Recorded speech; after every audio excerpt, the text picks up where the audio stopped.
Hello everyone, welcome to engineers education point.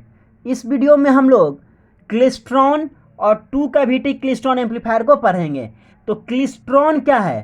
Klystron जो है vacuum tube है। क्या है? वैक्यूम ट्यूब है जिसका यूज किया जाता है ऑसिलेटर और एम्पलीफायर के लिए। क्लेस्ट्रॉन क्या है? वैक्यूम ट्यूब है जिसका यूज किया जाता है ऑसिलेटर और एम्पलीफायर के लिए। तो क्लेस्ट्रॉन में हम लोग डिफरेंट सारे चीज़ को पढ़ेंगे, जैसे टू कैविटी क्लेस्ट्रॉन एम्पलीफायर।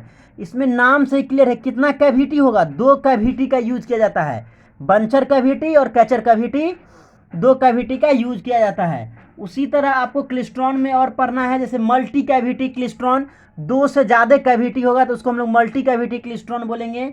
उसके बाद आपको पढ़ना है क्लेस्ट्रॉन ऑसिलेटर है, रिफ्लेक्स क्लेस्ट्रॉन। तो क्लेस्ट्रॉन में ये सब चीज़ को पढ़ना है। इस वीडियो में हम लोग टू कैविटी क्लेस्ट्रॉन एम्पलीफायर को डिटेल में पढ़ेंगे। कह रहा है two cavity klystron amplifier is basically A velocity modulated tube.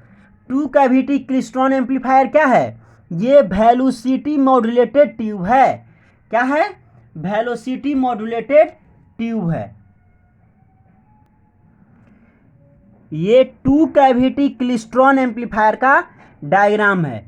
इस डायग्राम में आप देख सकते हैं, यहाँ पे देखिए ये इलेक्ट्रॉन गन है जो कि कैथोड पार्ट होता है, यहाँ पे कैथोड, और ये आपका एनोड है कलेक्टर के पास। तो यहाँ देखिए जो कैथोड पार्ट होता है ये इलेक्ट्रॉन गन है। यहाँ इसको किससे कनेक्ट किया गया है? तो जो वोल्टेज सोर्स है इसका निगेटिव टर्मिनल से हम लोग कैथोड को कनेक्ट करते हैं और पॉजिटिव टर्मिनल को एनोड से कनेक्ट करते हैं। यहाँ पे आप देख सकते हैं इलेक्ट्रॉन गन है जो क्या करेगा? इलेक्ट्रॉन को जनरेट करेगा। उसके बाद जो है आपका कैविटी है, बंचर और कैचर, दो कैविटी है। हम लोग क्या पढ़ रहे हैं? Two cavity klystron amplifier. यहाँ जो टू कैविटी है, टू कैविटी का मतलब क्या हो गया? बंचर कैविटी और कैचर कैविटी। बंचर कैविटी को हम लोग इनपुट कैपेसिटी कैविटी भी बोलते हैं और कैचर को हम लोग आउटपुट कैविटी भी बोलते हैं। तो यहाँ पे दो कैविटी का यूज किया गया है और किसके लिए किया जा रहा है? एम्प्लीफिकेशन के लिए इसका यूज किया जाता है। अब देखिए यहाँ पे ये आपका इलेक्ट्रॉन गन है, यहाँ पे ये फोकसिंग इलेक्ट्रोड्स है, ये फोकसिंग इलेक्ट्रोड्स है। ये दोनों जो यूज किया गया है ये जो है आपका फोकसिंग इलेक्ट्रोड्स है। यहाँ पे आपका ये बंचर कैविटी है। क्या है? बंचर कैविटी या इनपुट कैविटी इसको बोलते हैं। तो बंचर कैविटी से हम लोग क्या करते हैं? आरएफ इनपुट सिग्नल को अप्लाई करते हैं। रेडियो फ्रीक्वेंसी इनपुट सिग्नल को किससे अप्लाई करते हैं? बंचर कैविटी के थ्रू आरएफ सिग्नल को अप्लाई करते हैं। और रेडियो फ्रीक्वेंसी जो सिग्नल है एम्प्लीफिकेशन के बाद कहाँ से लिया जाता है? आउटपुट कहाँ से मिलेगा? तो कैचर कैविटी से आउटपुट मिलेगा। बंचर कैविटी से हम लोग इनपुट अप्लाई करेंगे आरएफ इनपुट सिग्नल को, और कैचर कैविटी से हम लोग आउटपुट को लेते हैं। अब देखिए यहाँ पे इलेक्ट्रॉन गन और बंचर के बीच में, इलेक्ट्रॉन गन और बंचर कैविटी जो है दोनों के बीच का जो गैप है उसको हम लोग गैप ए बोलते हैं। इसका नाम क्या है? गैप ए। वही बंचर कैविटी और कैचर कैविटी के बीच का जो स्पेस है उसको क्या बोलते हैं? Drift space. आपको पूछता है क्वेश्चन ऑब्जेक्टिव में, the distance between input cavity and output cavity या distance between buncher and catcher is known as. तो इसको क्या बोलते हैं? ड्रिफ्ट स्पेस बोलते हैं, ड्रिफ्ट स्पेस। और कैचर कैविटी और कलेक्टर, कैचर कैविटी और कलेक्टर के बीच का जो गैप है उसको क्या बोलते हैं? Gap B.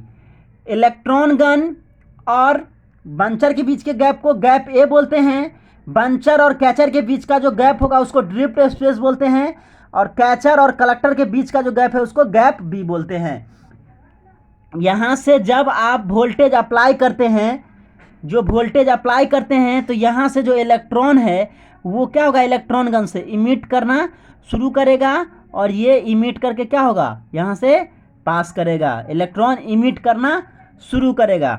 तो अब देखिए यहाँ से इलेक्ट्रॉन इमिट कर रहा है और यहाँ से हम लोग आरएफ इनपुट सिग्नल को अप्लाई कर रहे हैं। किससे? बंचर कैविटी के थ्रू अप्लाई कर रहे हैं। तो अब जो इलेक्ट्रॉन का स्पीड होगा, जो वेलोसिटी होगा, वो क्या होगा, जब आरएफ इनपुट सिग्नल यहाँ पे आएगा तो इसके बाद क्या होगा, इसका स्पीड इंक्रीज कर जाएगा। तो इसीलिए टू कैविटी क्लिस्ट्रॉन एम्पलीफायर को वेलोसिटी मॉड्यूलेटेड ट्यूब भी बोला जाता है। और ये जो आपको रेक्टेंगुलर दिख रहा है, ये ग्लास ट्यूब है, जिसका यूज एम्पलीफायर या ऑसिलेटर के लिए किया जाता है, जो क्लिस्ट्रॉन है। तो क्लिस्ट्रॉन का यूज हम लोग देख रहे हैं एम्पलीफायर या ऑसिलेटर में यूज किया जाता है। तो ये आपका ग्लास ट्यूब है, जिसका यहाँ पे एम्पलीफायर की तरह यूज होगा। तो यहाँ पे क्या होगा, जब आरएफ इनपुट सिग्नल अप्लाई कीजिएगा तो वेलोसिटी इंक्रीज कर जाएगा। और यहाँ पे क्या है, इलेक्ट्रॉन का बंचिंग होगा। यहाँ पे बंच होता है, बंच मीन्स क्या होगा, गुच्छा। यहाँ इलेक्ट्रॉन का जो है बंचिंग होता है, और उसके बाद ये भागेगा, इंक्रीज करेगा इसका वेलोसिटी। और फिर उसके बाद जब कैचर कैविटी के पास आएगा, तो कैचर कैविटी के पास फिर क्या होगा, यहाँ से आपको फिर आरएफ आउटपुट मिलेगा। मीन्स वेलोसिटी इंक्रीज करेगा और एम्पलीफाई कर देगा सिग्नल को, और एम्पलीफाई करके आउटपुट कहाँ से मिलेगा, तो ये जो आपका आउटपुट कैविटी या कैचर है, इसके थ्रू आपका क्या होगा, आरएफ आउटपुट मिलेगा एम्पलीफाइड होके। तो यहाँ पे जो सिग्नल अप्लाई करेंगे आरएफ इनपुट सिग्नल, वो आपका वीक सिग्नल होगा। और यहाँ पे जो आउटपुट मिलेगा RF output, radio frequency output, वो एम्पलीफाइड फॉर्म में मिलेगा। अब देखिए यहाँ जो है इलेक्ट्रॉन गन और गैप ए, इलेक्ट्रॉन गन और बंचर, इलेक्ट्रॉन गन और बंचर के बीच में जो गैप ए है, उसमें जो इलेक्ट्रॉन होगा उसको हम लोग अर्ली इलेक्ट्रॉन बोलते हैं। क्या बोलते हैं, अर्ली इलेक्ट्रॉन। अर्ली इलेक्ट्रॉन जिसको हम लोग दिखाते हैं ई से, अर्ली इलेक्ट्रॉन। और इनपुट कैविटी और आउटपुट कैविटी, जो ड्रिफ्ट स्पेस है, इसके बीच में जो इलेक्ट्रॉन होगा उसको हम लोग बोलते हैं रिफरेंस इलेक्ट्रॉन। क्या बोलते हैं, रिफरेंस इलेक्ट्रॉन, जिसको हम लोग किससे लिखते हैं, ई आर से लिखते हैं, रिफरेंस इलेक्ट्रॉन। और कैचर और कलेक्टर के बीच का जो आपका इलेक्ट्रॉन होगा उसको हम लोग लेट इलेक्ट्रॉन बोलते हैं, late electron, late electron, E L से डिनोट करते हैं।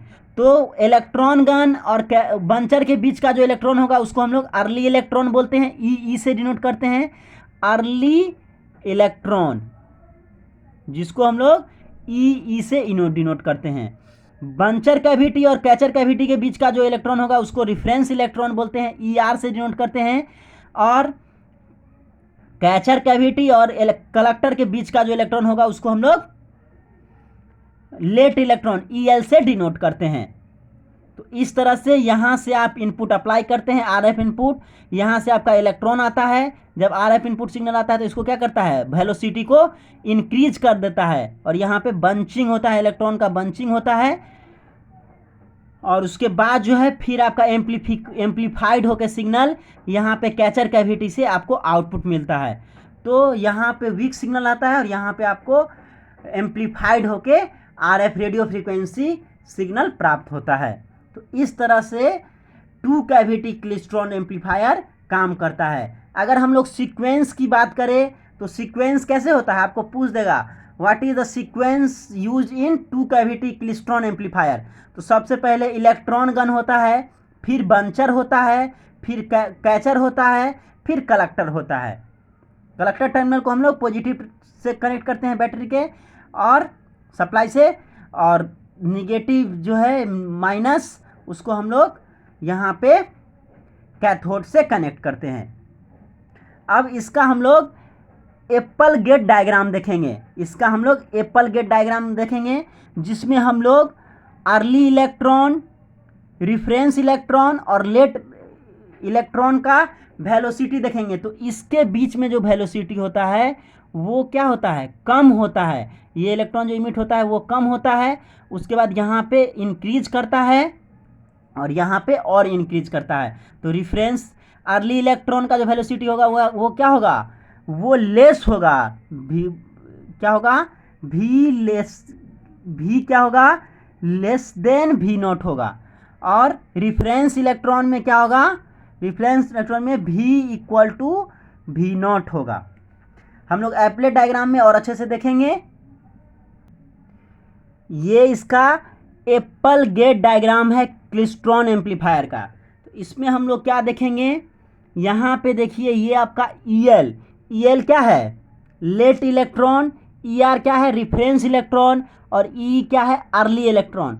तो अर्ली इलेक्ट्रॉन का जो वेलोसिटी होगा, ये आपका ए डैश जो है इसके पास अर्ली इलेक्ट्रॉन है, यहाँ पे जो है ये आपका रिफरेंस इलेक्ट्रॉन है, और यहाँ पे जो है पॉजिटिव हाफ में ये ईएल है। तो यहाँ पे इस तरह का आपका सिग्नल होगा, सिनुसाइडल सिग्नल, सिनुसाइडल सिग्नल।